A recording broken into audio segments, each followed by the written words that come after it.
le Maroc a gagné en appel, car son dossier était très solide. Et je vais vous expliquer le fond du dossier. Je vais vous apprendre votre métier. Parce que depuis longtemps, vous faites plus d'enquêtes. Vous faites que des analyses oisives sur des plateaux télé, sans connaître le moindre détail du règlement et des statuts et du règlement intérieur de la CAN. Le Maroc a gagné en appel parce qu'il avait un dossier en plomb. Comment? Le Maroc a utilisé 800 caméras lors de la finale de la CAN au stade Moulay Abdallah. Donc le Maroc a pu avoir les enregistrements audio et vidéo de tout ce qui s'est passé. Il a pu avoir l'enregistrement vidéo du moment même où l'arbitre allait siffler la fin du match à cause de l'abandon de l'équipe du Sénégal. Je vais vous expliquer, entre parenthèses, que l'article 82 ne parle pas seulement d'abandon, il parle même du refus de continuer la partie. Et ça, tout le monde l'a vu, je pense que vous l'avez vu à la télé. Donc on parle même pas d'abandon. Et à ce moment-là, où l'arbitre allait siffler la fin du match, il a reçu une audio. Et le Maroc a pu avoir l'enregistrement de l'audio de la part d'un haut responsable de la CAF qui a intimé l'ordre à l'arbitre de ne pas siffler. Et ce responsable important ne peut être à 90% que le secrétaire général, M. Véron. Et le Maroc a pu avoir l'enregistrement audio du président de la commission d'arbitrage, M. Savary, le Congolais, qui a dit à l'arbitre de ne pas donner des avertissements aux joueurs sénégalais qui avaient quitté et revenu sur le terrain. Parce que ce faisant, il allait expulser 4 joueurs sénégalais. Le Sénégal ne pouvait continuer le match qu'avec 7 joueurs. Le Maroc a pu avoir l'enregistrement de tous les couloirs qui menaient au vestiaire, de toute la zone mixte, de tout ce qui se passait autour du terrain. Donc il a amené un dossier en fer, un dossier où tout est enregistré, un dossier où tout est factuel. Vous allez me dire, mais pourquoi la commission de discipline n'a pas sorti cette décision en première instance? C'est simple, parce qu'elle était présidée par un Sénégalais, et malgré son absence, il a influencé la décision, et il voulait même pas enquêter pour activer l'article 82. Il voulait même pas. Après, la CAF était obligée de changer beaucoup d'hommes. Et elle a même donné la présidence de la commission d'appel à une femme nigériane. Et tout le monde sait, je pense que vous le savez parce que vous êtes des journalistes, que le Nigeria a toujours été contre le Maroc, a toujours été dans le clan anti-marocain. Et malgré ça, la présidente de cette commission, qui est nigériane, et cette commission se composait de personnalités de toutes les zones de l'Afrique, sans exception. Elle était très bien représentative de l'Afrique. Et cette commission, en âme et conscience, après la décision d'activer l'article 82, et si tu actives l'article 82, tu passes à l'article 84 qui dit clairement que le Sénégal devait perdre 3-0. Maintenant, il y a parmi vous des gens qui ont encore espoir dans le TAS. Je vais vous dire un truc pire pour vous.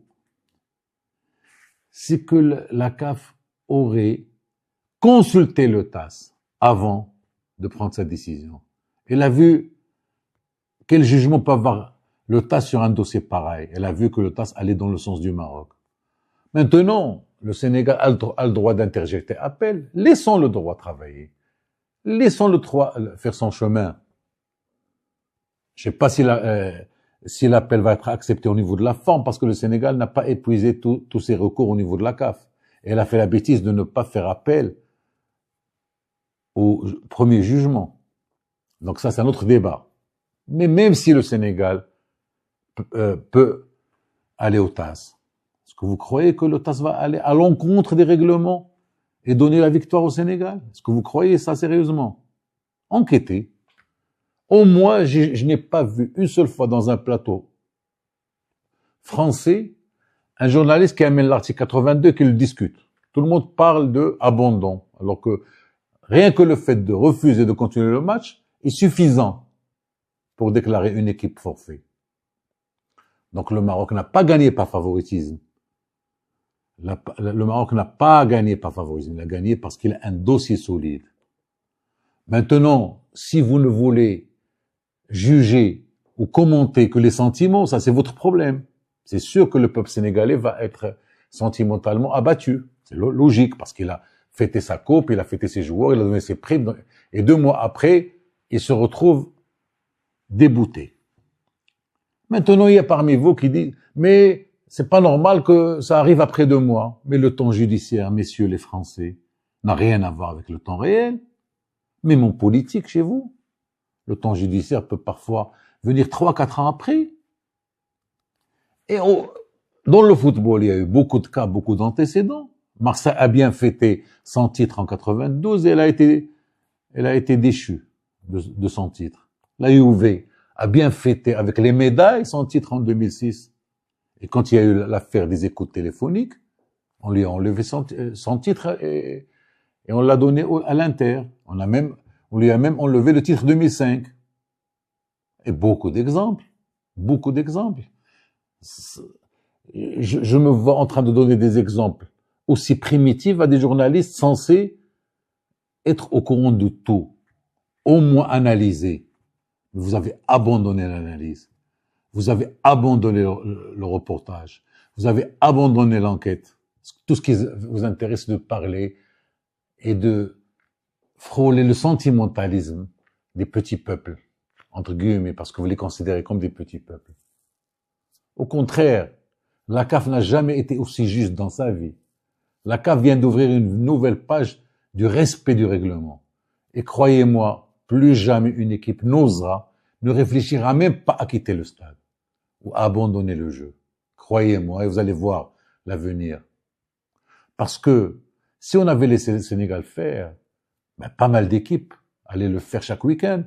Preuve-en-est le week-end dernier en Turquie. Et là, on peut plus s'en sortir. Maintenant, la moindre des choses, au lieu d'avoir des jugements hâtifs, c'est de laisser le TAS travailler et faire. Vous n'allez pas me dire après que même le TAS est avec le Maroc, sachant que le TAS a été créé par un Sénégalais.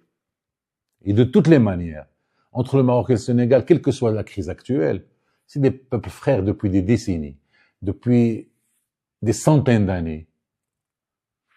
Ils ont en commun la religion, ils ont en commun l'histoire, ils ont en commun beaucoup de choses. On dépassera cette crise, ne vous en faites pas. En conclusion, si le football africain vous intéresse vraiment, faites votre travail, analysez, allez sur le terrain, enquêtez. C'est ça le journalisme. Parce que ce que je vois maintenant, c'est des jugements orientés, sentimentaux, qui n'ont rien à voir avec la réalité du terrain. Le Maroc dérange aujourd'hui, ça se voit. Et je suis sûr que vous n'êtes pas prêts pour la suite. À bon entendeur, salut. Et merci quand même de m'avoir écouté. Si vous aimez cette vidéo, n'oubliez pas de vous abonner à cette chaîne, de liker la vidéo, de liker la chaîne. Moi, je vous donne rendez-vous, cette fois-ci en arabe, demain. Au revoir.